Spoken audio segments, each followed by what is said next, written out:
작년 1인 가구 비율이 42%였다고 합니다. 1,000만 가구가 넘는데 이제 1인 가구가 대세인 것 같습니다. 1인 가구 유형도 다양한데 직장과 가까운 곳에 집을 얻다 보니까 1인 가구가 되기도 하고, 결혼이 늦어지거나 또 싱글로 살기 때문에, 또 이혼이나 사업이 망하거나 시식 때문에 또 독거노인 경우도 이제 있습니다. 그런데 1인 가구와 이 다인 가구를 비교할 때 아침 식사를 거르는 경우가 2배가 많고, 만성질환이 발생할 비율이 3배로 높고, 우울증에 걸릴 위험이 2.4배 높다는 겁니다. 1인 가구의 심리적인 어려움은 외로움과 두려움이 아닌가 싶습니다. 질병이나 위기 상황이 발생했을 때 어떻게 해야 하나 하는 그런 불안감이 이제 많습니다. 이 크리스찬들은 1인 가구가 느끼는 외로움과 불안을 느낄 때가 많습니다. 무슨 말인가 하면, 신자들은 보이지 않는 하나님을 의지하며 살기 때문에 때때로 혼자라는 그런 느낌과 함께 불안이 찾아온다는 겁니다. 부부 관계이고 가족 관계이고 교인 관계라고 해서 자기의 모든 이야기를 다 나눌 수 있는 게 아닙니다. 진짜 고민할 문제는 자기가 혼자서 이제 그 부분을 해결해야 되고 감당을 해야 될 때가 이제 많은 거죠. 예수님과 제자들은 이제 마지막 식사를 하면서 대화를 나눕니다. 그 자리에서 예수님은 자기가 가는 길 제자들이 따라올 수 없고, 너희들 중에 하나가 나를 팔 것이고 베드로가 3번이나 나를 부인할 것이라고 하십니다. 제자들은 근심하면서 자기들을 이제 고아처럼 여기는 겁니다. 이런 상황에서 도마는 하나님 아버지를 보여달라고 요구합니다. 불안하고 두려우니까 하나님 아버지를 보면 좋겠다는 거죠. 보면 힘이 생긴다는 거죠. 예수님은 자기를 보는 것이 하나님 아버지를 보는 것이라고 하면서 하는 것보다 믿는 것이 중요하다고 합니다. 그러면서 예수님을 믿는 자가 얼마나 대단한가 하는 것을 이제 말씀하는데, 예수님이 하던 일을 하고 더 큰 일을 하게 되고, 내 이름으로 구하면 모든 것을 무엇이든지 시행하리라고 하십니다. 제자들을 붙들어주고 확신을 주는 말씀을 이제 하신 거죠. 오늘 말씀에서도 예수님은 제자들에게 확신을 주고 담대함을 이제 줍니다. 내가 떠나지만 성령을 보내서 너희와 영원히 함께 있고 너희 속에 영원히 계신다는 거죠. 또 하나님과 예수님과 제자들이 연합된 관계에서 있게 되고, 또 아버지와 아들이 거처를 같이 하고 너희와 지내게 된다는 겁니다. 예수님이 떠나시지만 제자들에게는 훨씬 더 안전하고 유익하고 복된 겁니다. 이 말씀은 오늘 우리들에게도 해당됩니다. 우리는 영적인 1인 가구로서 외로움과 불안과 두려움이 있는데, 성령을 주셔서 우리와 함께하고 또 우리 속에 영원히 계시고, 또 아버지와 아들과 우리가 연합된 관계에 있다는 그런 말씀은 우리에게 엄청난 위로를 줍니다. 그런데 이런 놀라운 약속의 말씀이 우리에게 성취되기 위해서 필요한 것이 뭔가 하면 믿음이 있어야 됩니다. 그래서 믿음이 중요한데, 중요하면 이게 진짜인지 가짜인지 확인하는 게 필요합니다. 요즘 금값이 엄청나게 올랐는데 집에 금목걸이나 금반지가 있을 때 팔까 이러면서 진짜인가? 약간 확인해 보고 싶은 그런 생각이 들 수 있어요. 근데 믿음이 중요하니까 이 믿음이 진짜 믿음인지 가짜 믿음인지 확인하는 것이 필요합니다. 15절을 보면, 너희가 나를 사랑하면 나의 계명을 지키리라. 오늘 말씀 바로 앞부분에서 믿음에 대해서 많은 말씀을 했습니다. 그런데 여기서는 사랑 이야기를 하는데, 기독교는 단지 상식적인 어떤 성경 지식이나 어떤 교리를 믿는 종교라기보다는 한 인격체 예수 그리스도를 사랑하는 종교라고 할 수 있습니다. 그래서 예수님을 믿는다는 것은 예수님을 사랑하는 거라고 할 수 있어요. 역으로 예수님을 잘 믿는다고 하면서 예수님과 이웃을 사랑하지 않으면 예수님을 믿는다고 볼 수 없습니다. 왜냐하면 하나님의 본질이 사랑이시기 때문입니다. 그래서 사랑이 중요한데, 이 사랑이 참된지 거짓인지 알려면 행동을 보면 알 수가 있습니다. 너희가 나를 사랑하면 나의 계명을 지키리라. 예수님을 사랑한다면 예수님의 계명을 지킨다는 겁니다. 이 사랑의 장으로 알려진 고린도전서 13장에 보면 15개의 동사를 통해서 사랑을 표현합니다. 사랑은 오래 참고 온유하며 시기하지 아니하며 자랑하지 아니하며 쭉 이제 그 사랑을 이제 표현한 동사, 사랑을 이제 표현하는 게 나오는데 다 동사로 표현하는 이유는 사랑은 행동으로 나타나야 한다는 거죠. 그러니까 자기 자신은 무척 사랑한다고 생각을 하는데 상대방이 그걸 사랑으로 느껴요. 그게 참된 사랑이라는 겁니다. 그와 같이 우리가 주님을 진정으로 사랑하는 걸 어떻게 알 수 있는가 하면 주의 말씀을 지키고 행하는 것을 통해서 알 수 있습니다. 우리가 주님을 진정으로 사랑하면 그 말씀대로 행한다는 겁니다.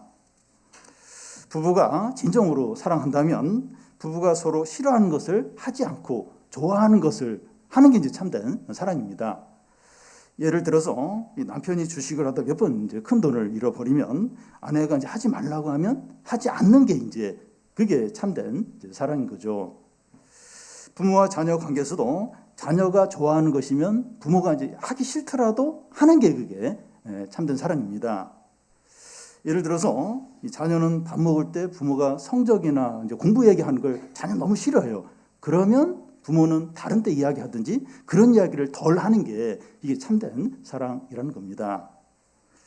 진정한 사랑은 상대방이 좋아하는 행동을 하는 것으로 나타납니다. 예수님에 대한 우리의 진정한 사랑은 그의 말씀을 행하는 것으로 나타나야 합니다. 그래서 참된 믿음은 사랑으로 나타나야 되고 그 사랑은 말씀을 행하는 것으로 나타나야 하는 겁니다. 우리의 믿음은 어떻습니까? 주님을 사랑하는 것으로 이렇게 믿음이 나타납니까? 주님에 대한 사랑이 그 말씀대로 행하는 것으로 나타납니까?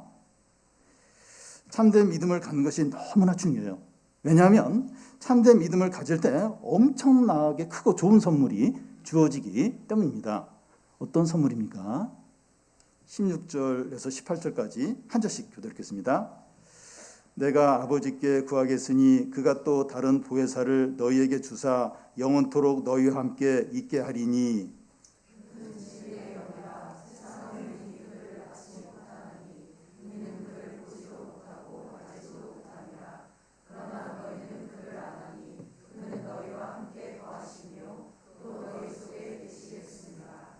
내가 너희를 그와 같이 버려두지 아니하고 너희에게로 오리라. 이제 한두 시간 후면 예수님이 체포되고 제자들로 떠나고 더 이상 이제 함께 할 수 없게 됩니다. 이런 상황에서 예수님은 제자들을 위해서 하나님 아버지께 한 가지를 구합니다.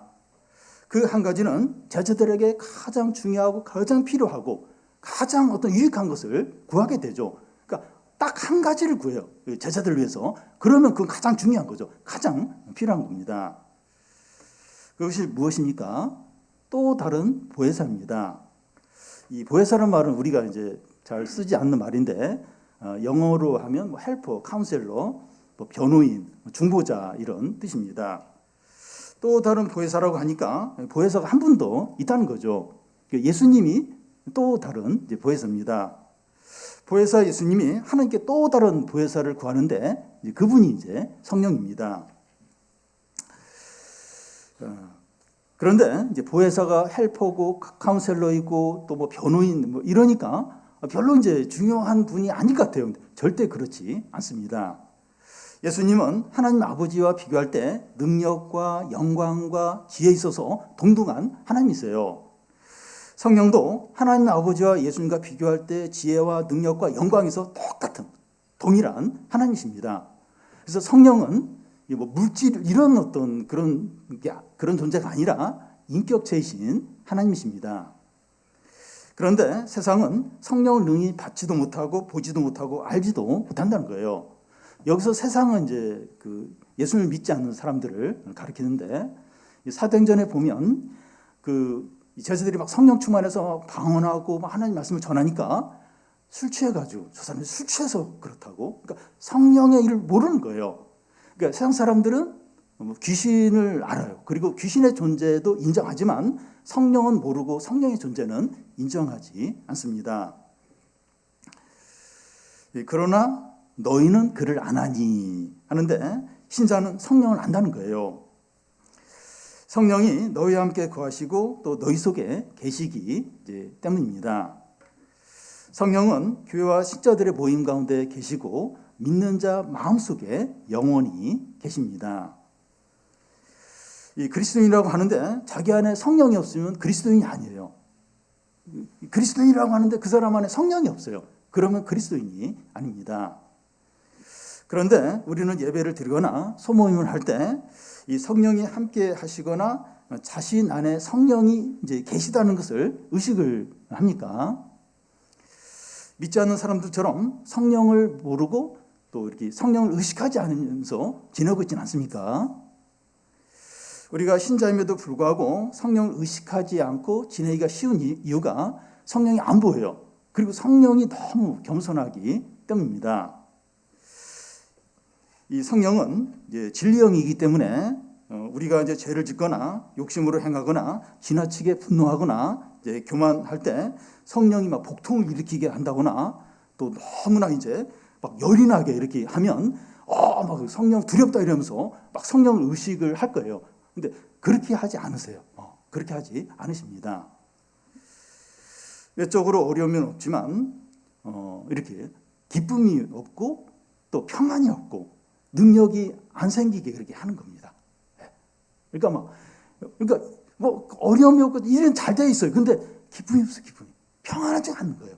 어떤 선한 능력이 없어져 버린 거예요. 그러니까 성령이 그렇게 하시는 겁니다. 그러니까 이게 성령이 소극적으로 하시는 부분인데, 근데 성령이 적극적이면은 어떤 겁니까? 디모데후서 1장 7절에 보면 하나님이 우리에게 주신 것은 이 두려워하는 영이 아니고 오직 능력과 사랑과 절제하는 것이라고 했습니다.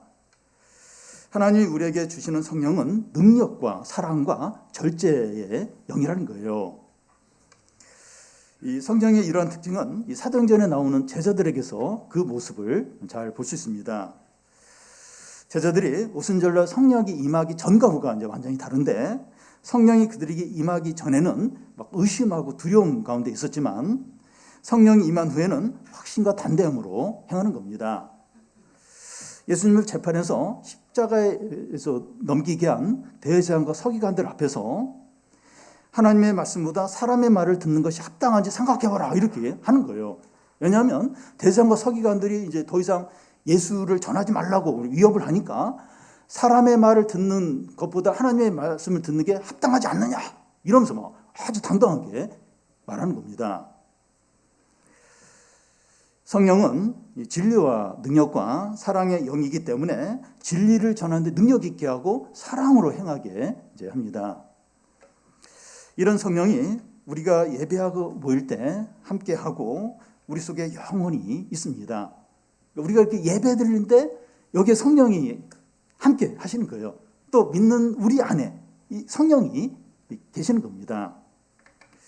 우리의 믿음이 살아있고 교회 안에 영적인 부흥이 임할 때 우리가 성령을 더 의식하고 성령을 더 이렇게 누리게 됩니다. 그러니까 우리가 믿음이 안 좋을 때는 성령 이런 거 잘 몰라요. 이렇게 의식도 안 하고. 근데 우리가 믿음이 살아날 때 아주 성령을 의식을 하게 돼요. 그리고 의지하게 되고, 그리고 그 성령의 일하심을 풍성하게 누리게 됩니다. 예수님은 이제 곧 제자들을 놔두고 떠나게 되는데, 이런 상황에서 무슨 말씀을 하는가 하면 내가 너희를 고와 같이 버려두지 않고 너희에게 오리라 이렇게 하십니다. 이 말은 예수님이 죽고 부활한 후에 전처럼 다시 예수님이 제자들에게 와서 함께 지내겠다는 이런 뜻이 아닙니다. 그러면 너희에게로 다시 온다는 게 어떤 의미입니까? 성령을 보내신다는 거죠.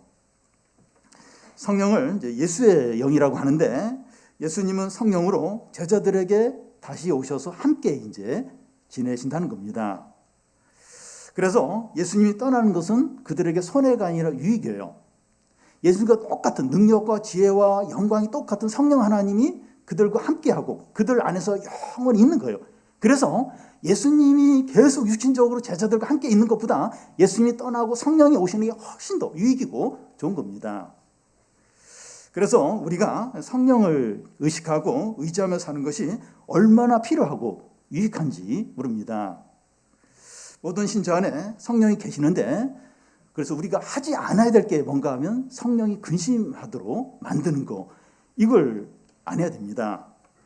성령이 언제 근심을 하는가 하면 우리가 죄를 짓고 육신과 교만으로 행할 때입니다. 성령이 근심하면 우리 안에 기쁨과 평안과 능력이 없게 됩니다. 반대로 우리가 힘써서 구할 게 뭔가 하면 성령 충만입니다. 이 성령 충만해진다고 하니까 성령을 물질로 이제 여기는데, 물질이 아니에요. 인격체십니다. 하나님이세요. 하나님이십니다.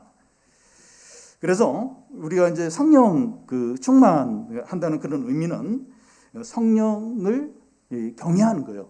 예배하고 순종을 하는 겁니다. 우리가 성령을 의식하고 의지하고 또 경외할 때 그게 이제 성령 충만하다, 성령 충만 받는다 하는 그런 이제 의미입니다. 예수님은 제자들에게 이제 기도에 대해서 가르치면서 자녀가 아버지에게 떡을 달라고 하는데 돌을 주며 고기를 달라고 하는데 뱀을 줄 아버지가 있겠느냐 하물며 하늘에 계신 아버지가 구하는 자에게 가장 좋은 것을 주신다면서 성령을 주신다고 하십니다. 우리가 하나님께 구할 수 있는 최고의 것, 하나님이 우리에게 주시는 최고의 것이 성령입니다. 성령은 하나님이잖아요. 하나님 자신을 주는 거. 이것보다 더 좋은 게 있습니까? 이것보다 더 큰 것이 있습니까? 만약에 많은 돈이나 고가의 아파트나 아주 최고의 외모나 또 엄청난 인기나 든든한 직장이 최고로 좋은 거라면, 우리에게 가장 필요한 거라면 그걸 주셨을 거예요. 성령을 안 주고 고가 아파트나 또 든든한 직장이나 뭐 최고의 또 외모나, 그게 진짜 중요하고 진짜 필요하고 그게 진짜 좋은 거라면 그걸 주셨을 겁니다. 그래서 하나님은 제자들 떠나면서 하나님 아버지께 한 가지를 구해요. 한 가지를 구하는 거예요. 성령을 구하신 겁니다. 근심하고 두려워하고 약해지기 쉬운 우리에게 가장 필요한 것이 성령입니다. 돈 아니까 돈. 많은 돈. 돈이 아니에요. 돈은 한 부분만 해결되고 가정에 얼마나 어려움들이 많습니까? 돈으로 안 되는 게 또 많아요. 이 돈이 아니라 돈이라는 거예요. 돈이 아니고 성령. 하나님 자신이 직접 오셔서 우리와 함께하고 내 속에서 영원히 함께하는, 이거보다 더 좋은 게 있습니까? 이게 가장 필요하고 우리의 모든 두려움과 근심을 물리치게, 이기게 하는 거죠. 우리가 해야 할 일은 성령이 마음껏 일하시도록 전적으로 의지하고 우리 자신을 맡기는 겁니다. 우리가 해야 할 일, 성령을 경외하고 성령을 의식하고 의지하고 성령께 맡기고, 이게 우리가 해야 될 일이죠. 성령이 임하는 날에 제자들이 어떤 축복을 누리게 됩니까? 20절을 보면 같이 한번 읽겠습니다. 그날에는 내가 아버지 안에, 너희가 내 안에, 내가 너희 안에 있는 것을 너희가 알리라. 이 그날에 하는데 예수님이 재림하는 날로 볼 수도 있고 성령이 임하는, 성령이 부어지는 날로도 볼 수 있는데 후자가 더 좋습니다. 성령이 임하는 날에 너희가 이제 알게 된다는 거예요. 성령은 진리의 영이기 때문에 우리가 진리를 깨닫도록 합니다. 어떤 진리인가 하면 내가 아버지 안에 있다, 이렇게 하는 것인데 예수님이 하나님 아버지 안에 있다는 겁니다. 예를 들어 이제 수학에서 이제 집합을 이렇게 생각하면 좋겠는데, 하나님 아버지를 이제 큰 원으로 생각을 하면 그 원 안에 아들이 속해 있습니다. 그런데 또 여기 너희가 내 안에 하는데 제자들이 예수님 안에 있다는 겁니다. 예수님이라는 그 원 안에 제자들이 이제 속해 있는 겁니다. 이걸 종합하면 제일 밖에 하나님 아버지라는 큰 원이 있어요. 그 안에 또 작은 원이 있는데 그게 이제 예수님입니다. 또 그 안에 제자들이 이제 있는 겁니다. 그래서 우리는 하나님 아들과 그 하나님 아버지의 이중 보호를 받고 있는 겁니다. 그러니까 큰 원 안에 이게 하나님 아버지예요. 그 안에 또 작은 원이 또 하나 있는데 이게 아들입니다. 예수님입니다. 근데 그 안에 제자들, 우리들 신자들이 있는 겁니다. 그러니까 이 신자들은 하나님 아버지와 아들의 이중 보호를 받는 겁니다. 이사야서 43장에 보면 이것을 다르게 이제 표현을 하고 있습니다.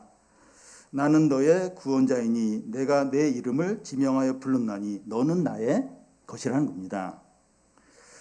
하나님 아버지와 아들이 우리를 이중으로 싸고 있고 하나님이 나의 것이라고 하는데 누가 감히 우리를 건드리고 해를 끼칠 수 있겠습니까?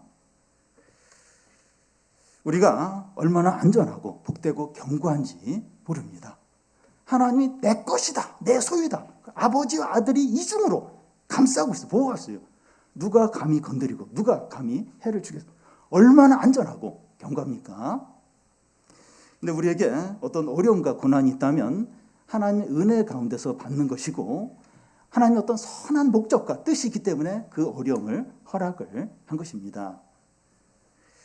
친구관계의 어려움이나 경제적인 어려움이나 질병이든지 가정 안에서 어려움이든지 두려워하고 낙심할 일이 아니라는 거예요. 그렇게 이중으로 감싸고 보호하는데 이런 어려움이 생긴 거예요. 이건 망하도록 하나님 우리를 버렸기 때문이 아니고 무슨 선한 목적이 있는 거예요. 어떤 영적인 유익이 있기 때문에 이런 일을 허락한 것이고 하나님의 은혜 가운데서 이런 어려움을 겪는다는 겁니다. 그래서 너무 두려워하거나 낙심하지 않아야 됩니다. 성령이 깨닫게 하는 또 하나의 중요한 진리가 이제 있는데 하나님과 우리가 연합한 관계에 있다는 겁니다. 내가 아버지 안에, 너희가 내 안에, 내가 너희 안에 있다는 겁니다. 예수님이 하나님 아버지 안에 있고 제자들이 예수님 안에 있고 예수님이 제자들 안에 있는 겁니다. 그런데 내가 너 안에 있고 너가 내 안에 있다. 이건 서로 이제 하나로 이제 연합된 것을 말합니다. 부부 관계에서 이렇게 부부 관계 이제 이런 관계인데요.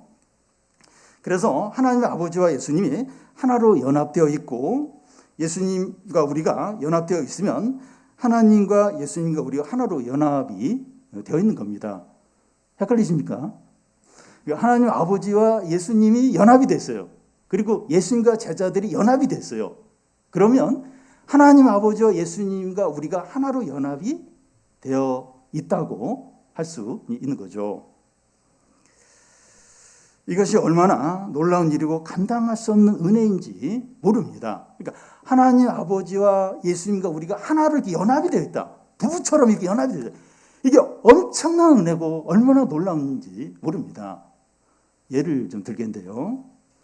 BTS가 세계 순회 공연을 하면서 엄청난 관심을 받고 있는데 이 BTS 멤버 중에 진이나 슈가나 지민 중에 하나가 라오스에 있는 시골의 한 여성 팬과 이제 결혼하기로 되었다고 합시다. 불가능한 일이지만 그렇게 이제 할 때 이 BTS 팬들이 어떻게 이런 일이 일어날 수 있냐면서 난리가 날 겁니다. 이 라오스에 있는 그 여성 팬은 이 결혼을 통해서 그의 모든 것이 완전히 달라지게 될 겁니다. 세상에서도 누구와 결혼하느냐에 따라서 부자가 되기도 하고 사회적인 지위가 높아지기도 하고 엄청나게 유명해지기도 해요. 결혼 전에는 안 그런데 결혼을 통해서 엄청난 인기, 그러니까 유명해지고 막 부자가 되고, 그러니까 결혼을 통해서 완전히 그 사람이 달라지는 경우가 많이 있습니다. 그와 같이 하나님과 우리가 이렇게 하나로 이제 연합이 되면 방금 예로 든 이거 같은 엄청난 놀라운 우리한테 변화가 있는 겁니다. 그러니까 결혼을 하면 이렇게 양쪽에 있는 뭐 재산이나 모든 걸 함께 공유하잖아요. 그리고 신분도 같아지잖아요. 하나님과 예수님과 우리가 연합을 함으로 우리 것이 이제 하나님 것이 되고 하나님 것이 우리 것이 되는 그걸 같이 공유를 하는 거예요. 그리고 우리는 하나님의 어떤 그런 신분, 하나님의 자녀였던 그런 신분으로 되는 겁니다. 엄청난 위기고 이건 말할 수 없는. 우리는 거기에 관심을 가요. 누구와 결혼하냐, 그 신앙이 어떻고 성품이 어떻고 어느 직장에 다니고 연봉이 그걸 관심을 가져. 왜냐하면 바로 그 관련이 되니까. 하나님과 예수님과 우리의 연합이 그렇다는 거예요. 바로 관련이 되고 우리에게 유익이 되고 어떤 놀라운 일들이 우리에게 일어난다는 겁니다. 우리가 이걸 그러니까 성령이 이걸 알려주는 거예요. 너희들이 하나님과 예수님과 연합이 되다, 이걸 성령이 알려줍니다. 우리가 상황적으로 고와 같고 마음과 같고 너무 불안해 보이지만 하나님 아버지와 예수님과 우리가 연합이 되어 모든 좋은 것을 누리고 하나님 아버지와 아들이 이중으로 우리를 보호하고 인도하십니다. 우리가 성령을 의식할 때 이걸 알고 누리게 돼요. 성령이 이걸 알게 하시는 거예요. 이걸 성령을 의식할 때 이걸 이제 알고 누리게 됩니다. 누리게 돼요. 하나님에 있는 모든 좋은 것들, 그 지혜와 능력과 평온과 기쁨과 사랑과 그걸 누리는 것들, 그걸 구하는 겁니다. 또 필요한 구하고 우리가 성령을 의식할 때, 성령 의지할 때 이걸 이제 마음껏 누리게 됩니다. 지금 최후의 만찬 자리에서 예수님이 일하시는 방식에 대해서 답답해하는 제자가 있습니다. 21절에 나의 계명을 지키는 자라야 나를 사랑하는 자다. 나도 그를 사랑하고 그에게 나를 나타낼 것이다. 이렇게 하십니다. 예수님이 이런 말씀을 하자 제자 중에 하나가 소수인 우리에게만 나타내지 마시고 세상에 자기를 나타내, 세상에 예수님 자신을 좀 나타내시라고 합니다. 22절인데 같이 한번 읽겠습니다. 가롯이 아닌 유다가 이르되 주여 어찌하여 자기를 우리에게는 나타내시고 세상에는 아니하려 하시나이까. 가롯 유다 말고 유다라는 이름을 가진 다른 제자가 있는데 예수님에 대해서 답답함을 느낍니다. 예수님은 말씀도 잘 하시고 또 능력도 많으신데 왜 우리에게만, 우리 제자들에게만 나타내시느냐 하는 거예요. 세상에서 이런 정도의 말씀을 전하고 기적을 행하면 많은 사람들이 믿고 따르지 않겠느냐 하는 겁니다. 요한복음 7장에 보면 예수님의 육신의 형제들이 예수님 이런 비슷한 제안을 합니다. 초막절이 다가오자 예수님께 그 사람 많이 모인 초막절에 가서 능력을 나타내시라고, 예수님 형님 예수님 자신을 좀 나타내라고 그렇게 제안합니다. 그러면 하나님 나라도 더 확장되고 그게 좋은 거 아니냐 이제 하는 거죠. 어떤 회사에서 신제품을 만들었으면 광고를 어떻게 할까 고민하면서 또 광고하는 데 돈을 많이 씁니다. 우리 교회 교인들 중에 그 기업의 신제품을 광고를 직접 제작하는 분들이 있습니다. 연예인도 섭외하고 또 광고 기획도 세우고 광고 제작을 직접 합니다. 요즘은 좋은 신제품들이 너무나 많기 때문에 이 광고를 어떻게 하느냐에 따라서 승패가 이제 갈린다고도 볼 수 있어요. 그와 같이 예수님은 소수의 사람들에게만 자신을 나타내는 것이 아니라 세상에 적극적으로 나타내고 알릴 필요가 있지 않냐는 겁니다. 신자들이 모여서 예배하고 기도하고 말씀대로 살고 회개하고 이런 것보다 적극적으로 세상에 뭔가를 보여주면서 이렇게 알리는 게 그게 좋은 거 아니냐, 필요하지 않느냐 하는 겁니다. 예수님의 답변이 뭡니까? 23절, 24절 한 절씩 교독하겠습니다. 예수께서 대답하여 이르시되 사람이 나를 사랑하면 내 말을 지키리니 내 아버지께서 그를 사랑하실 것이요 우리가 그에게로 가서 거처를 그와 함께 하리라.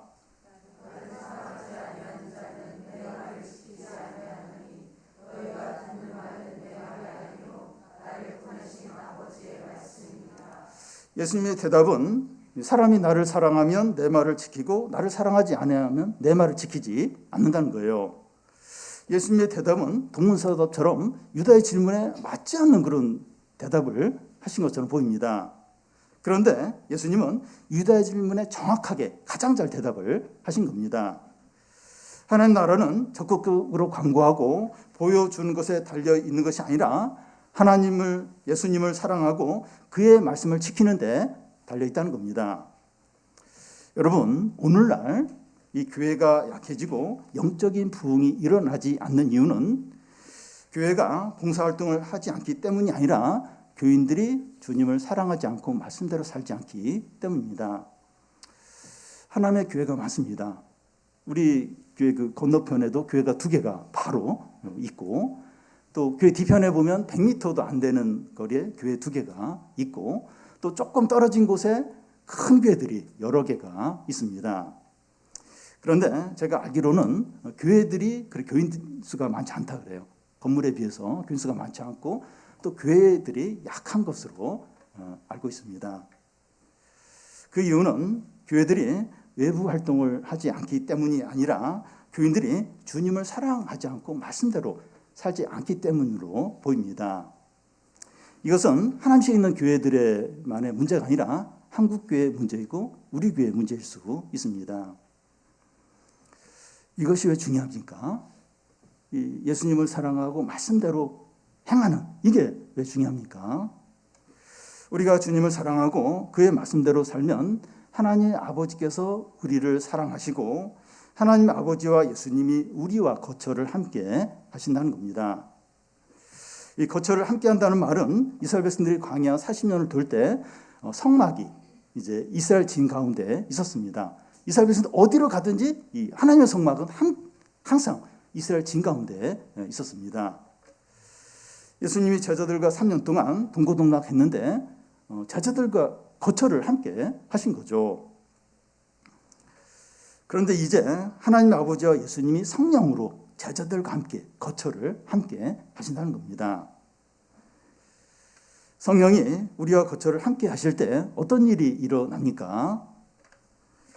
사람들의 상처 아픔이 치료되고 회복이 되고 변화되고 거듭나고 새 사람이 되고 예수님이 하던 일을 하고 더 큰 일을 하게 되고 기도 응답이 있고 하나님의 영광이 나타나게 됩니다.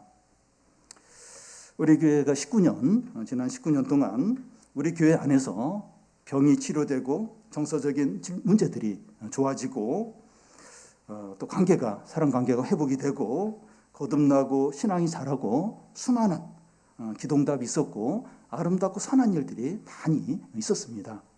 그 일들 누가 했습니까? 누가? 성령이 보이지 않는 성령이 그 모든 선하고 아름다운 일을 또 기적적인 불가능한 일들을 성령이 다 하셨습니다. 오늘 주보 원고를 쓴 우리 형제가 자신이 변화된 걸 이야기했는데 누가 변화시켰으면 성령이 그 형제뿐만 아니라 각 사람을 변화시키고 믿음의 사람이 되게 한 거죠. 교회가 이런 곳 아닙니까? 이런 일이 일어나는 교회가 이게 참된 교회가 아닙니까? 교회가 세상에 보여줄 것이 이거 아닙니까? 이거. 사람들이 진짜 변하고 불가능해 보이는 일들이 이렇게 일어나고 그리고 전혀 소망이 없던 사람이 새 사람이 되고 이게 교회가 세상에 보여줘야 될 진정한 것이 아닙니까? 교회가 그럴 때 신자들이 이런 변화된 모습을 볼 때 자연스럽게 이게 전도가 되는 거 아닙니까? 그러니까 사람들이 막 모으는 그게 전도가 아니라 교회 사람들 안에 성령이 하시는 놀라운 변화들, 어떤 아름다운 모습들, 선한 일들이 같이 할 때 세상이 신기하면서 관심을 가지면서 교회에 올려가고 믿는 사람들을 이렇게 신뢰하게 되고 그러면서 이제 예수님 믿게 되는 거죠.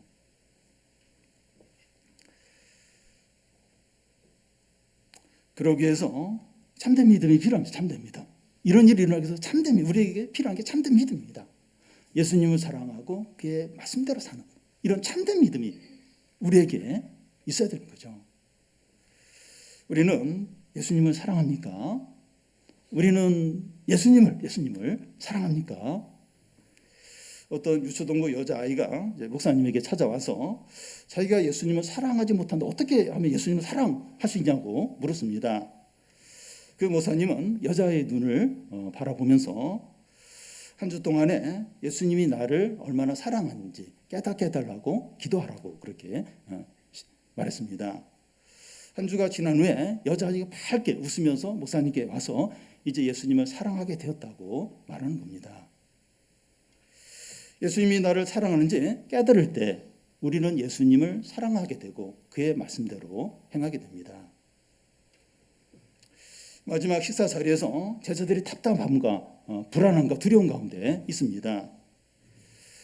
빌립은 아버지를 보여달라고 불안하니까 아버지를 보여달라고 요구했고 유다는 이렇게 답답하게 이렇게 막 그러지 말고 세상에 나가서 좀 자신을 나타내시라고, 그래서 좀 종교 지도자들에게 지지를 얻으라고, 좀 뭔가를 좀 하라고 막 그렇게 요구를 합니다. 근데 예수님의 대답은 그런 걸로는 하나님의 구원이 이루어지지 않는다는 거예요. 하나님 나라가 그런 식으로 확장되지 않는다는 겁니다. 믿음이 중요하고 참된 믿음이 있어야 되는데 주님을 사랑하고 그 말씀대로 행하는 것으로 나타나는 게 참된 믿음이라는 겁니다. 참된 믿음이 있으면 엄청난 놀라운 일들이 일어난다는 겁니다. 이런 믿음을 가진 자에게 성령이 영원히 함께 하시면서 치료하시고 인도하시고 구원하시고 부흥을 일으키십니다. 우리가 성령을 항상 의식하고 의지해서 모든 두려움을 이기고 담대하게 영광을 누리시기 바랍니다. 우리 찬양하고 좀 기도.